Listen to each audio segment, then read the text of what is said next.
Sayın Başkan, değerli milletvekilleri, hepinizi saygıyla selamlıyorum. Parevses. Sizleri 1908-1915 yıllarına götüreceğim. Hani o az bildiğimiz yıllar. Yalnızca inkılap tarihi derslerinde bildikleriniz var ama ondan ötesini maalesef bilmiyoruz. Çünkü Cumhuriyet'le bütün olayı başlatıp Cumhuriyet'le devam ettiriyoruz. Oysa Cumhuriyet öncesi var ve Cumhuriyet öncesi parlamenter bir rejim var. 1908 öncesi biliyorsunuz Abdülhamit'in istibdat rejimi vardı ve buna karşı itirazlar vardı. 1908'de tekrar meclis ve anayasa devreye geçti. İkinci meşrutiyetle meclis ve anayasaya kavuştuk. Bununla birlikte Osmanlı'nın halkları büyük bir bayram yaşadılar. Demokrasi ve özgürlük rüyasını 1908-1912 yıllarında yaşadılar ve bu umutla meclise kendi kimlikleriyle, onurla kendi taleplerini ve topyekün Osmanlı taleplerini taşıyabildiler. 1908'de Osmanlı nüfusunun her 5 kişisinden biri Ermeniydi. Ve yine Osmanlı nüfusunun her 5 kişisinden ikisi Ermeni, Rum, Süryani veya Yahudiydi. Seçimler oldu. Biliyorsunuz o yıllarda seçimler yapılabildi 1908 sonrası ve meclisi mebusan oluştu. Ermeniler ve bütün halklar mebuslarını seçtiler ve meclisi mebusan oluştu. Demokratik siyasetle ortak vatanda eşitçe yaşama mücadelesi verildi meclisi mebusanda. Ermeni kimlikli, Rum kimlikli, Türk kimlikli, Kürt kimlikli olan vekiller birlikte ortak vatanda bir arada yaşama hukukunu oluşturma mücadelesi verdiler. Osmanlı'da milletler sistemi vardı. Bugünkü gibi tek millet söylemi yoktu.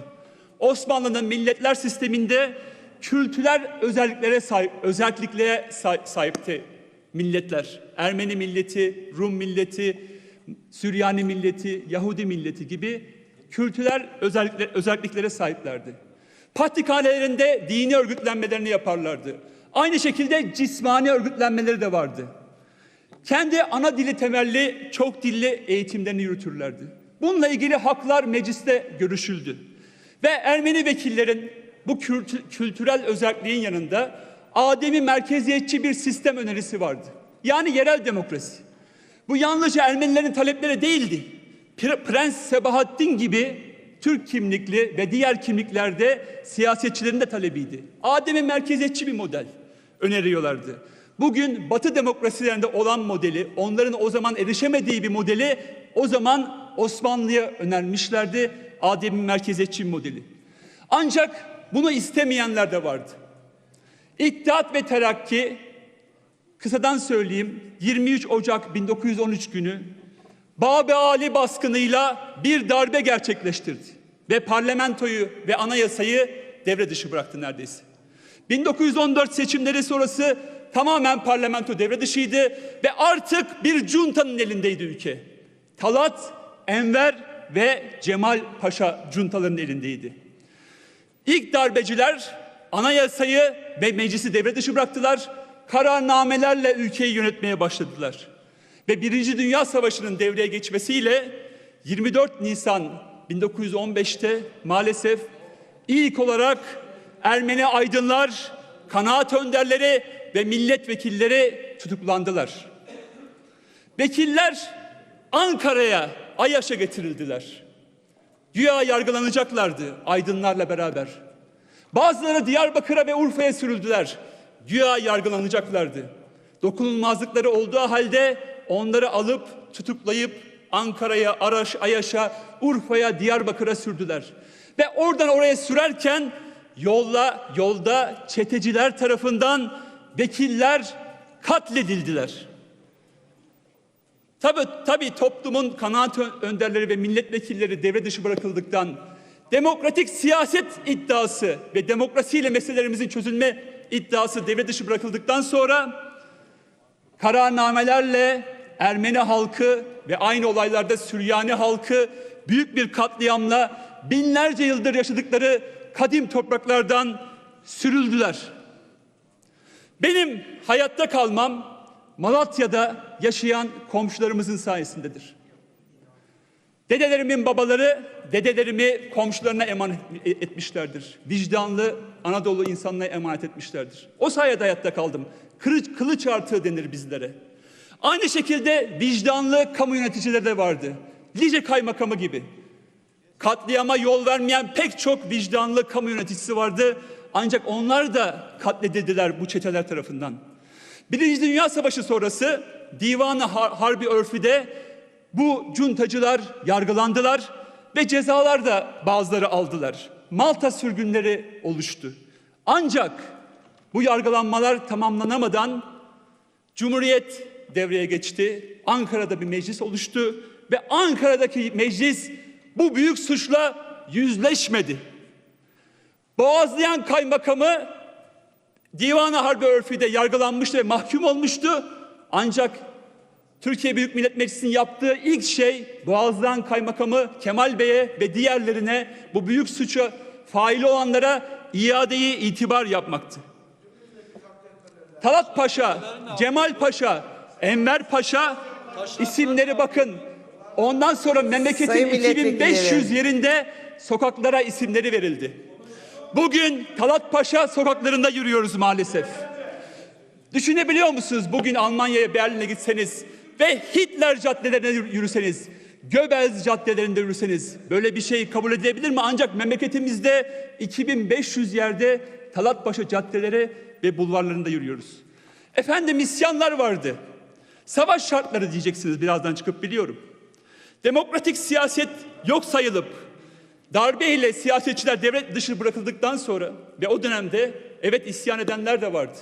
Kimse durduk yere isyan etmez. Demokratik siyaset devlet dışı bırakılmıştı. Ve savaş hattı diyeceksiniz, biraz da savaş şartları diyeceksiniz. Savaş Rusya sınırındaydı, Van'daydı. Ancak Bursa'daki, Tekirdağ'daki, Malatya'daki Ermeniler sürüldüler. Ve suç kişiseldir. Bakın suç kişiseldir bir suç varsa da. Oysa topyekün Ermeni ve Süryani halkları katledildi ve hepimiz kaybettik. Ermeni halkı kaybetti, Türkler de, Kürtler de hep birlikte kaybettik. Ve bununla birlikte Ermeni ve Türk kimliği hastalandı. Kötülük sıradanlaştı ve 100 yıldır karanlık bir tünelde yürümeye devam ediyoruz. Bugünlerde tekrar dokunulmazlıkların kaldırılıp demokratik siyasetin devre dışı bırakılma iddiası gündeme getiriliyor. Oysa bu yollardan defalarca geçildi, sonu yalnızca katliam ve gözyaşıydı. Yüzleşmek, iyileşmek demek. Ermeni halkının da iyileşmeye ihtiyacı var. Türklerin de bütün Türkiye halklarının iyileşmeye ihtiyacı var. Hepimiz bir yerlerde hastalandık ve adil bir hafızaya ihtiyacımız var. Bu meselede görüşülecekse yalnızca Türkiye Büyük Millet Meclisi'nde görüşülmelidir. Benim acım başka meclislerin mezesi olamaz. O açıdan adil bir hafızayla bu acıya, bu karanlığa ve bu cuntacı ve darbeci geleneğe bakmamız gerekiyor. Sizlere ortak vatanda bir arada yaşama hukukunu oluşturmaya çalışan vekillerimizi tanıtmaya çalışacağım. Bakın Kirikor Zohrab, İstanbul mebusu. Bedros Halaçyan, İstanbul mebusu. Nazaret Dağvaryan, Sivas mebusu. Garabet Paşayan, Sivas mebusu. Ohannes Serengülyan, Erzurum mebusu. Onnik Tersekyan, Van mebusu. Hampartun Boyacıyan, Kozan mebusu. Baham Papazyan, Van mebusu. Hagop Babikyan, Tekirdağ mebusu. Karakin Pastırmacıyan, Erzurum mebusu. Keam Der Garabetyan, Muş mebusu. Hagop Boyacıyan, Tekirdağ mebusu. Artin Boşgezenyan, Halep mebusu. Bunlar demokratik siyasetle bir arada yaşama irademizi savunuyorlardı ve onların Osmanlılık rüyalarına ihanet edildi. Demokratik siyasete ihanet edildi. Şimdi Türkiye Büyük Millet Meclisi bu mebuslarımızın hatırasına saygı gereği onların akıbetleriyle ilgili bir araştırma komisyonu oluşturmalıdır. Hepsinin anısının önünde saygıyla eğiliyorum. Atsvat İrent Hokin Lusabore.